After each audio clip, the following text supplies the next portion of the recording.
কিছুতে। শাস্ত্রে বলে ভাব ভক্তি প্রেম বিনয়িতা বিশ্বাস। অন্যদিকে মানুষের শরীরে আছে হচ্ছে মল মূত্র রজ বীর্য এবং মায়ের দুগ্ধ, এই পঞ্চরস। যেটা মানব শরীরে এই পঞ্চরস না থাকলে একটা মানুষ মৃত।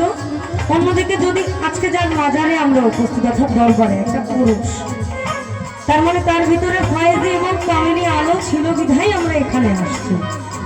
ঠিক তেমনি তদ্রুপ আমার ওই পঞ্চরস অর্থাৎ ভাব ভক্তি প্রেম বিনয়িতা বিশ্বাস, এই পঞ্চরসের একটা কমতি হলে আপনার সাধন ভজন প্রেম কিছুই সম্ভব না।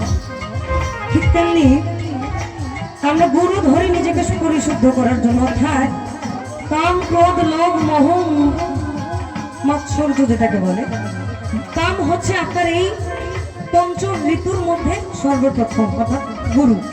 এই জিনিসটাকে একটু কন্ট্রোলে রাখার জন্য আমাদের গুরুর হাতে হাত রাখা, অর্থাৎ দয়াল আমি পরিশুদ্ধ হব, তুমি যেভাবে আমার নাও বাবা আমি ওভাবেই যাব। আমার মুখ দেখিয়া বোঝো তুমি